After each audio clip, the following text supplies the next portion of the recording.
Unlike what seems like most people, I actually played my Wii U. It was a great console.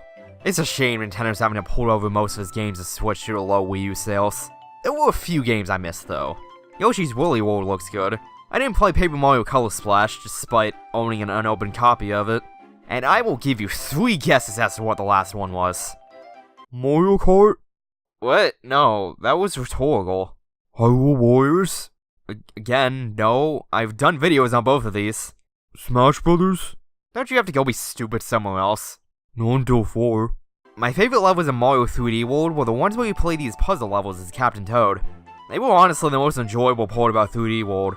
Hey, let's make an entire game around them. Yes, please and thank you, this is brilliant. Why did I never buy this game? I have no clue why I never bought Captain Toad Treasure Tracker on Wii U. I was never disinterested or anything. I just didn't buy it. But good things come to those who wait, so my first experience with the game is a slightly better version on Switch. Oh, and look at that! It features new courses based on Super Mario Odyssey? Does it have Funky Mode as well? Like, what is it with Nintendo Leyland just slapping stuff on the box art for no reason? The box art looks nice, why do you have to go and ruin it? At least we got some good memes out of it. As a bonus, Captain Toad and Octopath Traveler are the first time I've gotten 2 games day 1 since Smash Wii U and Alpha Sapphire. I even got them a day early. Thanks, Amazon! I may have missed this game before, but let's fix that, shall we? Captain Toad is basically a platformer where you can't jump. What's the explanation behind this? He's wearing a heavy backpack. Just take the backpack off! Because he can't jump, it essentially turns into a puzzle game. Each level is essentially a diorama that you have to figure out how to navigate through. You waddle around and try to figure out how to get to the store at the end. And that's pretty much all there is on the surface. There is some light combat, but calling it combat is kind of a stretch. To kill enemies, you either fall on top of them or throw a tune-up at the Mario 2 style.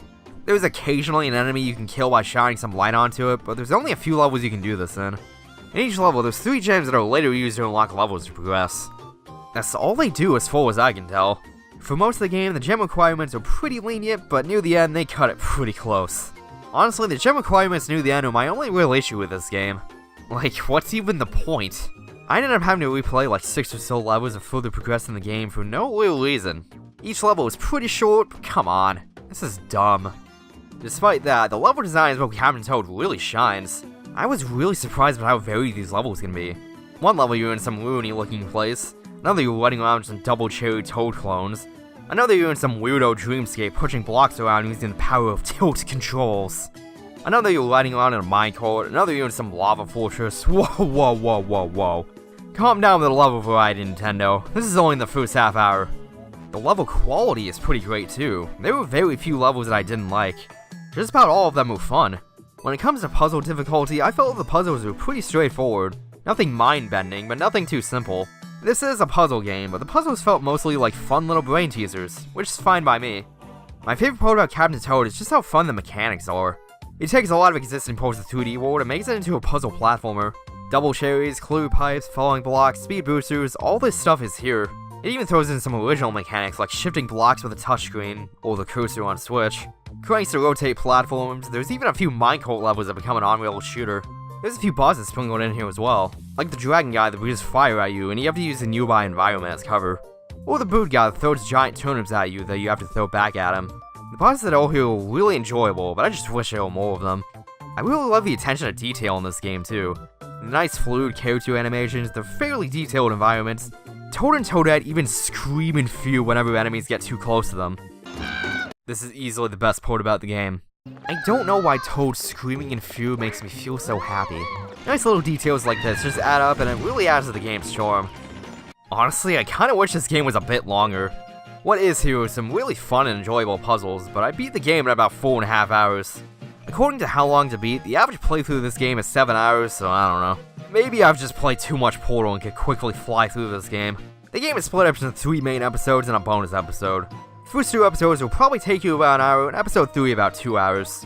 At least for me. I do have a few other small complaints though. First of all, why in the goddamn is minus the pause button? Like, what? Who thought this was a good idea? Was it you, Reggie? Who greenlit this decision? The plus button just recenters the gyro cursor. Clicking the right analog stick also does this, so, again... What? Just swap what plus and minus do, this shouldn't be an issue. Speaking of the cursor, I think it's fine. Basically, the Wii U version had to use a touchscreen and move certain blocks around and stun enemies. So for the Switch version, this is replaced with a gyro-controlled cursor.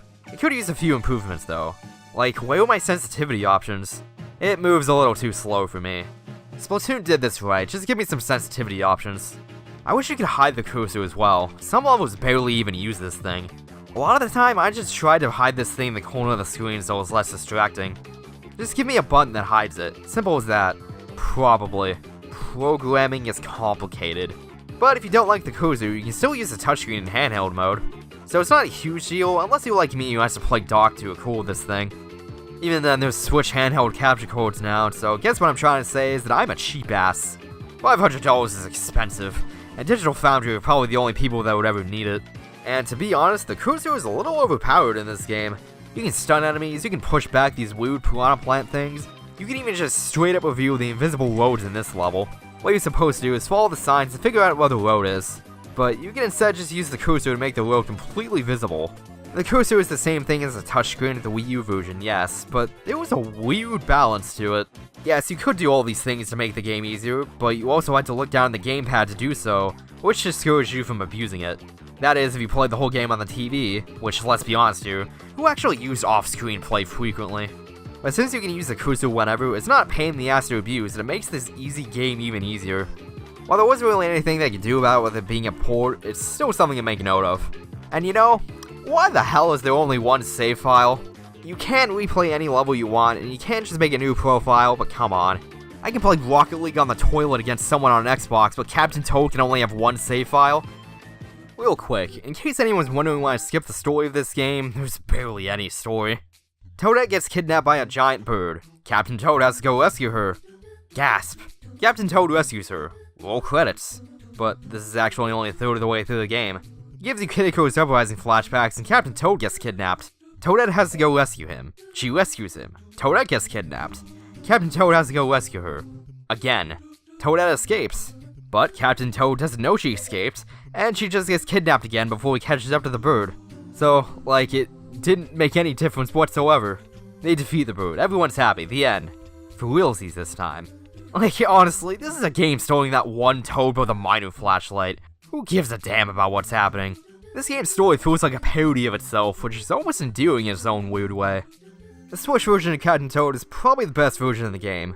Most of the game is the same, but there's a few more bells and whistles like 1080p in dock mode and portability. While some people would prefer the touch controls from the Wii U version, they're still completely in the game, just limited to handheld mode. And at that point, it's basically just a Wii U version but portable. But if you already have the game on Wii U, there isn't really much point in double dipping. There were a few new levels based on Super Mario Odyssey, and while they all fun, hey, look at that, I'm already done with them. They were over in like 15 minutes, so you're not really missing much. But strangely enough, the levels based on 3D World are completely absent from the Switch version.